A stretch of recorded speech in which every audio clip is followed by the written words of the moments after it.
I'm Scott. Welcome back to my home and my kitchen. I've gotten a lot of emails over the last month or so asking me if I would do another South Louisiana or New Orleans style dish. They've asked for gumbo and etouffee, jambalaya. I'll get to all of those for sure, but today I wanted to share with you a recipe that combines all the flavors of New Orleans in one delicious dish, and that's called Shrimp Creole. This recipe is actually my grandmother's. My sister and I called her Dearie. And when my grandfather was in law school down in LSU in Baton Rouge, she got really familiar with the cooking style of South Louisiana. So let's get right to the recipe. For the Shrimp Creole, we're going to start with Louisiana Trinity, or the Holy Trinity you'll often hear it called, which is onions, bell peppers, and celery. I have 2 cups of white onions, a cup of green bell peppers, and a cup of celery.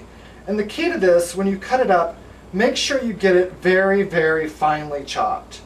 I've had people cook for me before and try to make these South Louisiana dishes, and you often taste the dish and see big chunks of the green bell pepper in it, which is not what you want. As this dish cooks, you really want all of these vegetables to pretty much just disappear and just extract the flavor. That's what we're looking for.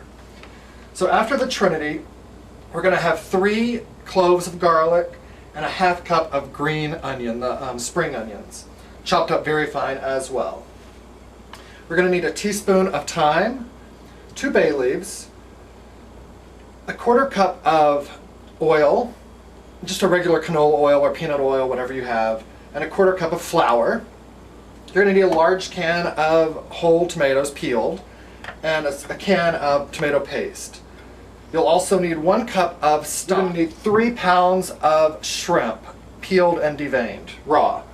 So they're just already been cleaned up, the vein has been removed. And you're going to need ½ teaspoon of pepper and 3 teaspoons of salt. Kosher salt works great, sea salt works just as well also. And a large pot to get this together. To get that going, I've already preheated this just over a medium-high heat.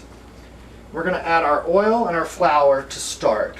And this is going to be the roux. The roux is going to be a thickening agent in this, as well as the tomato paste. And it's going to give it a really unique flavor because we're going to brown this roux. So the oil and the flour are in the pot. I'm going to stir this to combine well. Lower the temperature to below a medium. This is going to cook for a little while, probably 15 to 20 minutes, slowly cooking. And we're going to get it to a nice brown state.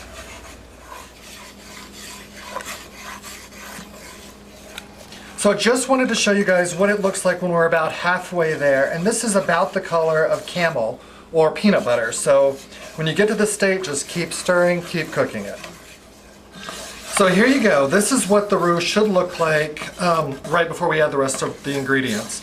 It's almost the color of melted chocolate is sort of the way I know it's done. So at this point, we're going to add our Trinity, the celery, bell pepper, and onion. All that in the pot. The green onion and the garlic, that's all been finely chopped.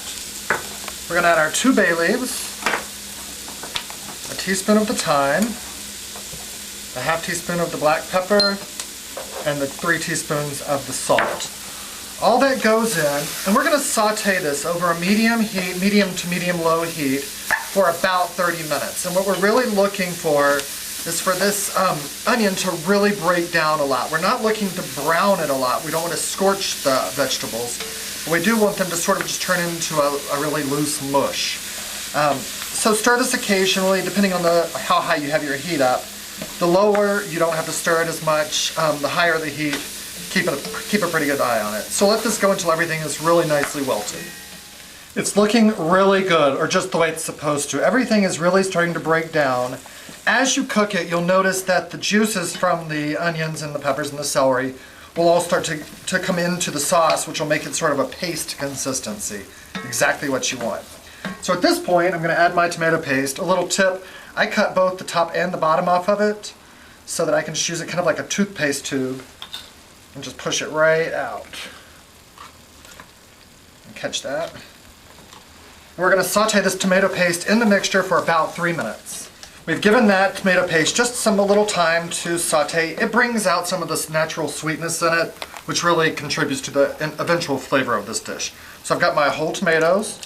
They're going to go right in. I'm just going to give those a turn so they sort of distribute throughout our mixture. And then the 1 cup of stock and the 1 cup of water combined. The seafood stock that I mentioned earlier can be substituted with chicken stock if that's all you have. The flavor is essentially the same. Just make sure you're using a low sodium stock, whichever you choose. So I'm going to give this a stir, get everything nicely incorporated. And it's already looking really good. What we're going to do is just let this sit on the medium heat for about an hour, partially covered. So I'm just going to put the lid on it, leaving a little bit for some of the natural or the juices to escape, and let it sit here for 1 hour. Then we'll be back to add the shrimp. We're about halfway through the 1 hour of cooking time on this portion of the recipe, but I wanted to show you with these whole tomatoes, at this point, they'll be soft enough. Take your spoon and just kind of break those up as much as possible. That'll just give it a little better consistency. Also, if your stew starts to boil too rapidly, turn the heat down slightly. You don't want a rapid boil, but just a slow, nice boil.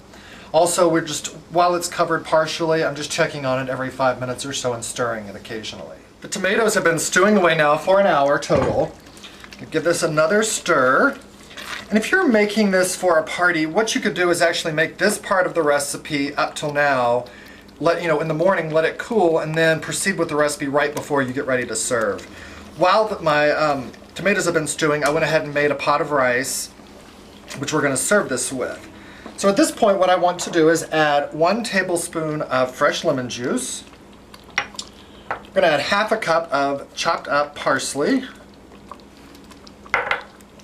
I'm going to add a couple of dashes of the Tabasco. This is to taste, so whatever you prefer your spice level to be, add that. I'm going to add a couple of dashes of Worcestershire sauce. Gives it a nice, rich, deep flavor. And then we're going to add 1/4 teaspoon of cayenne pepper. Again, that is to taste. If you don't want this to be spicy, don't add the cayenne pepper. So we're going to give all of this a nice stir. And add our 3 pounds of shrimp. Perfect.